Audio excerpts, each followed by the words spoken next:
Hello everyone, आज के session में हम बात करने वाले हैं कि 5 किंगडम ऑफ क्लासिफिकेशन जिन्होंने दिया था, जिनका नाम है आर.एच. विटेकर, उन्होंने कौन से बेसिस पे ये दिया था। तो सबसे पहले आर.एच. विटेकर ने जब ऑर्गेनिजम्स को डिवाइड किया था, वो किया था एक्चुअल में finalize in the process of 1969।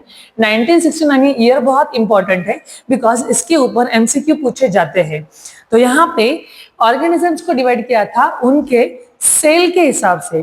अब प्रोकैरियोटिक का मतलब है सबसे बेसिक एंड प्रिमिटिव वाला सेल, जबकि अगर हम यूकैरियोट की बात करेंगे तो यूकैरियोट एकदम वेल डेवलप्ड सेल होता है। और ये हम किसके हिसाब से बात करेंगे बच्चों कि prokaryote and eukaryote is basis on their matured and developed nucleus. तो न्यूक्लियस डिसाइड करता है कि whether that cell is pro and eu. तो यहाँ पे यूकैरियोट में वेल डेवलप्ड सेल है, जबकि प्रोकैरियोट में बेसिक सेल है और प्रिमिटिव सेल है। तो दुनिया के सारे जो बैक्टीरिया है उनको इंक्लूड किया था किंगडम मोनेरा के अंदर। बट हमने जब देखा था कि कार्ल वूज ने 3 डोमेन को दिया था, तो 3 डोमेन को देने का पीछे रीजन क्या था? Because archaebacteria, you bacteria and all eukaryotes, उनमें से आर्कीबैक्टीरिया के कुछ फीचर्स मिलते जुलते थे यूकैरियोटिक सेल के साथ, इसलिए वो कंप्लीटली ट्रू बैक्टीरिया था ही नहीं। इसीलिए आर्कीबैक्टीरिया के लिए अलग से डोमेन बनाना पड़ा। इसीलिए कार्ल वूज ने टोटल 6 किंगडम एंड 3 डोमेन को एस्टैब्लिश किया था, जो एनसीईआरटी ने भी आपको यहाँ पे बताया हुआ है। तो जैसे कि न्यूक्लियोसोम एक पैकेजिंग ऑफ डीएनए होती है, वो डीएनए की पैकेजिंग प्रो में नहीं है बट आर्की में है, एंड यू के अंदर वो डेफिनेटली होती है बिकॉज 2.2 मीटर का जो डीएनए है उसको प्रॉपरली पैक करने के लिए न्यूक्लियोसोम लगते हैं। तो वही न्यूक्लियोसोम आर्कीबैक्टीरिया के अंदर भी है।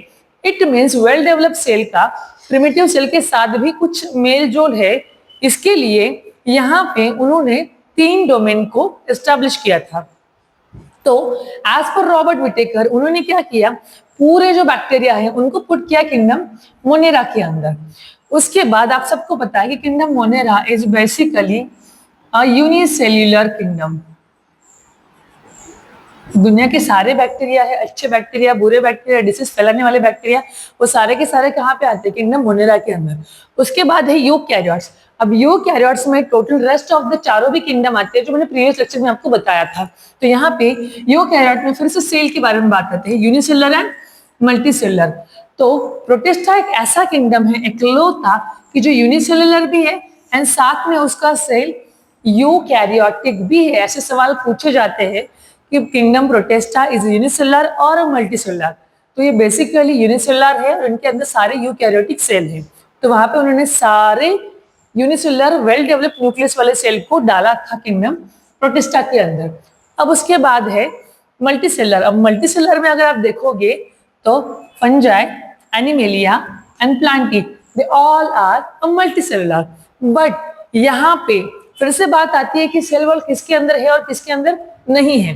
तो बच्चों यहाँ पे विद सेल वॉल हमेशा आपको पता है कि प्लांटी रहेंगे, एंड फंगा के अंदर भी एक प्रॉपर सेल वॉल होती है for the protection purpose of external environment. तो यहाँ पे मोड ऑफ न्यूट्रिशन के हिसाब से ये फोटोट्रॉपिक है, मोड ऑफ न्यूट्रिशन के हिसाब से ये हेटेरोट्रॉपिक है, बट इनको डिवाइड किया गया है उनके सेल वॉल के हिसाब से। वहीं पे अगर आप मल्टीसेलुलर की बात करोगे तो पूरे एंटायर एनिमल के अंदर सेल वॉल नहीं होती है, बिकॉज एनिमल के अंदर प्रेशर को कंट्रोल करने के लिए एक प्रॉपर सर्कुलेटरी सिस्टम है। तो यहाँ पे किंगडम एनिमेलिया जब है, यहाँ पे वो विदाउट सेल वॉल दिया गया है। तो सोच समझ के आर.एच. विटेकर ने cell wall, without cell wall, unicellular, multicellular, prokaryote and eukaryote, इन सबको क्राइटेरिया वाइज कंसिडर करते हुए एनिमल को इस तरीके से डिवाइड किया था। इसलिए ये वाला किंगडम 5 किंगडम अप्रूव हुआ था। आई होप आपको यहाँ तक समझ में आया कि 5 किंगडम इस तरीके से कैसे अप्रूव हुआ। इसके बारे में और एक ग्राफ है, वी कैन सी दैट, और एक डायग्रामेटिक रिप्रेजेंटेशन है एज पर एनसीईआरटी। उसके बारे में भी हम यहाँ पे देखेंगे कि वो किस तरीके से है। One of the famous and most important first kingdom, जिसका नाम है किंगडम मोनेरा। अब यहाँ पे बच्चों में आपको जो भी बात बता रही हूँ वो सारी बातें आपको ध्यान से सुननी है, बिकॉज हर एक एनसीईआरटी के बैच से बहुत सारे एमसीक्यूज बने हैं। तो आपको यहाँ पे क्वेश्चंस कैसे बनते हैं, उसको कैसे एनालाइज करना है, स्टैंडर्डाइज्ड क्वेश्चन कैसे बनते हैं, या फिर एसेसमेंट कैसे बनते हैं, उसके बारे में आज हम यहाँ पे बात करेंगे one by one. Along with यहाँ पे आपको पूरे नोट मिल जाएंगे किंगडम मोनेरा के। तो चलिए सबसे पहले इंपॉर्टेंट किंगडम जो अरिस्टोटेल ने इनिशियल स्टेज में प्रिमिटिव फॉर्म में बोला था वो है किंगडम मोनेरा। डेफिनेटली मोनेरा के अंदर जो सेल पाया गया है वो सेल कौन सा है? वो सेल प्रोकैरियोटिक है। इट मींस कि सेल का जो न्यूक्लियस है वो बेसिकली कैसा है? सेल का न्यूक्लियस जो है वो कंप्लीटली बेसिक एंड प्रिमिटिव है। तो चलिए यहाँ पे एनसीईआरटी की लाइन से क्या क्या क्वेश्चंस आते हैं। सबसे पहला, bacteria is the sole main member of kingdom Monera.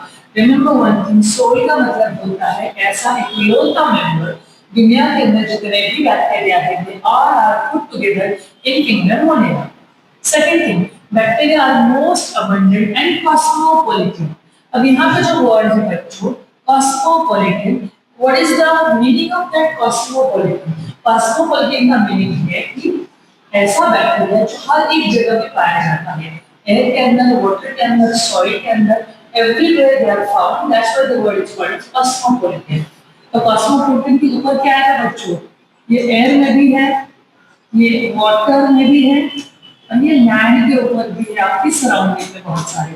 That's why the word is cosmopolitan. Options में वर्ड आते हैं कि बैक्टीरिया इज कॉस्मोपॉलिटन और नॉट। डेफिनेटली कॉस्मोपॉलिटन है। अब यहाँ पे हंड्रेड्स ऑफ बैक्टीरिया आपको हैंडफुल ऑफ सॉइल में दिखाई देंगे। अगर आप एक मुट्ठी मिट्टी को उठाते हो तो उस मिट्टी के अंदर भी आपको हंड्रेड्स ऑफ बैक्टीरिया दिखाई देंगे। मतलब ट्रेमेंडस अमाउंट में बैक्टीरिया अर्थ पे प्रोड्यूस होते हैं।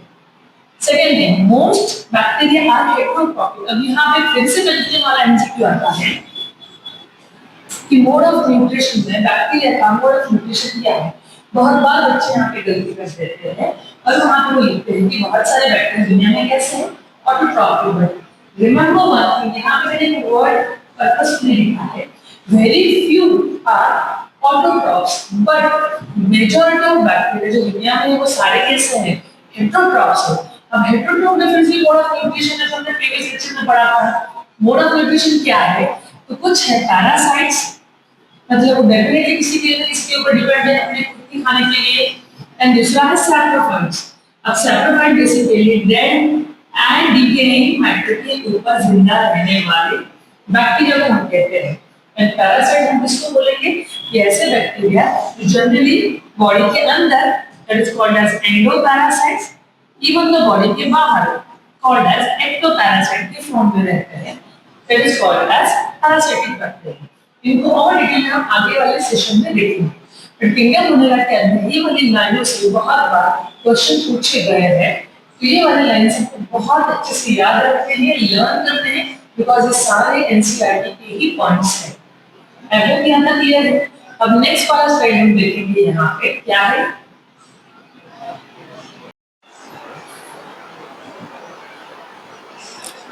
तो after that kingdom Monera introduction, यहाँ पे हम बात करेंगे एक एनसीईआरटी बेस्ड टेक्स्ट बुक के डायग्राम के बारे में। अब यहाँ पे जो डायग्राम दिया है आपका वो है बैक्टीरिया का। तो दुनिया में किंगडम मोनेरा के अंदर जितने भी बैक्टीरिया है वो कौन कौन से साइजेस में है या शेप में है। तो basically and probably bacteria is having 4 shape and size. The first one is called as cocci, जो राउंड शेप में है। बेसिकली स्ट्रेप्टोकोकस बैक्टीरिया, आगे आपको इनके नाम बहुत ज्यादा आएंगे। अब 12th में आपका एक टॉपिक है ह्यूमन वेलफेयर के अंदर कि जहां पे ह्यूमन वेलफेयर के लिए कौन कौन से बैक्टीरिया कितने इंपॉर्टेंट है, वहां पे इन बैक्टीरिया के बारे में आपको साइज एंड शेप के बारे में भी हम डिस्कस करेंगे। Second one is bacilli. Bacilli is a plural and bacillus is a singular word. यहाँ पे कोका है मतलब बहुत सारे हैं, एंड कोकस मतलब एक सिंगल है, इकलौता है। The third one is spirilla. Spirilla और बहुत सारे फ्लैजेला जिनको है, that is basically called as spirillum bacteria. And the last one is vibrio, जो बेसिकली क्वामा शेप में दिखाई देते हैं। आपको दिखाई दे रहा होगा यहाँ पे, जो बहुत बार बीमारियों को भी कॉज करते हैं, डिसीज को स्प्रेड करते हैं। तो vibrio is a comma shape. Second is spirillum, जैसे कि स्पाइरल बाइंडिंग होती है बुक को, वैसा ये बैक्टीरिया है जिनके ऊपर बहुत सारे फ्लैजेला है। अब आपको पता है दोस्तों कि जहां पे भी फ्लैजेला होगा तो वो बैक्टीरिया डेफिनेटली मोबाइल होगा, उनके अंदर मोटिलिटी डेफिनेटली होगी। The third one is bacillus, जिनके ऊपर बहुत सारा स्पोर लाइक स्ट्रक्चर है, जो आगे हम फंगा के अंदर भी देखेंगे। एंड कोकाई और कोकस। तो ये टोटली 4 शेप ऑफ बैक्टीरिया है। इनके ऊपर अगर मल्टीपल चॉइस क्वेश्चन बनेंगे तो वो कैसे बनेंगे, तो वहां पे आइडेंटिफाई द बेसिकली बैक्टीरिया और shape of bacteria in the form of A B C D, और एबीसीडी कुछ ना कुछ फॉर्म में होगा तो वहां पे सीक्वेंस के हिसाब से आपको अरेंज करना होगा। तो ये डायग्राम भी उतनी ही इंपॉर्टेंट है फॉर मल्टीपल चॉइस क्वेश्चन के हिसाब से। आई होप आपको यहाँ पे थोड़ा बहुत बेसिक किंगडम मोनेरा के बारे में पता चल गया होगा। इसके बाद हम स्टार्ट करेंगे most important thing that is called as archaebacteria. अब आर्कीबैक्टीरिया कहाँ का है? Archaebacteria is basically kingdom Monera से ही वो बिलोंग करता है। तो चलिए हम देखते हैं किंगडम मोनेरा के अंदर का first bacteria called as archaebacteria. तो चलिए किंगडम मोनेरा के अंदर हम सबसे इंपॉर्टेंट द फर्स्ट बैक्टीरिया देखेंगे जिसका नाम है आर्कीबैक्टीरिया। अब स्टूडेंट्स यहाँ पे आर्की का मतलब है बहुत पुराना, जैसे हम बोलते हैं ना कि आर्कियोलॉजिस्ट है जिन्होंने बहुत पुराने साल कुछ मूर्तियां या आइडॉल को निकाल के रिसर्च किया था, तो वैसे ही इन बैक्टीरिया का नाम भी उसी वर्ड से डिराइव हुआ है जिसका नाम है आर्कीबैक्टीरिया। आर्की का मतलब है जब दुनिया में लाइफ एग्जिस्ट नहीं थी, तो लाइफ जब आई अर्थ पे तो सबसे पहले कौन से बैक्टीरिया आए? तो वो आए आर्कीबैक्टीरिया। बट आर्कीबैक्टीरिया को हम और एक नाम से भी जानते हैं बिकॉज वो बहुत फेमस है, and that name is called as extremophiles. And why it is called as extremophiles? Because they are live in a harsh condition, जहां पे नॉर्मल ऑर्गेनिज्म से बैक्टीरिया सर्वाइव नहीं कर सकते, वहां पे भी ये लोग सर्वाइव कर जाते हैं, बैक्टीरिया सर्वाइव कर जाते हैं, नॉट लोग, सॉरी। तो यहाँ पे एक्सट्रीमो का मतलब है हार्श कंडीशन एंड फाइल्स का मतलब है लिविंग, मतलब ऐसी हार्श जगह, ऐसी हार्श कंडीशन इन बैक्टीरिया को बहुत ज्यादा पसंद है। तो यहाँ पे हार्श कंडीशन में रहने वाले बैक्टीरिया को हम बोलते हैं archaebacteria. The other word is called as extremophile due to their special cell wall structure. अब सबसे इंपॉर्टेंट बात कि इतने एक्सट्रीम लेवल में जहां पे ऑर्गेनिज्म नॉर्मली सर्वाइव ही नहीं करेगा, तो ये कैसे सर्वाइव कर लेंगे? Because the main reason is उनका सेल वॉल का स्ट्रक्चर। उनका सेल वॉल का जो स्ट्रक्चर इस तरीके से बना है, इस लिपिड की फॉर्मेशन से बना है कि जहां पे ये बैक्टीरिया को आराम से प्रोटेक्ट कर सकते हैं। अब यहाँ पे हार्श कंडीशन है, तो कौन कौन सी कंडीशन प्रोबेबली हो सकती है? तो पहली कंडीशन है हैलोफाइल्स। अब हैलो का मतलब है बच्चों, हैलो इज नथिंग बट ऐसी कंडीशन कि जहां पे सॉल्ट कंटेनिंग चीजें हैं, तो halophiles is nothing but salt loving things. Second is thermoacidophile. Thermo का मतलब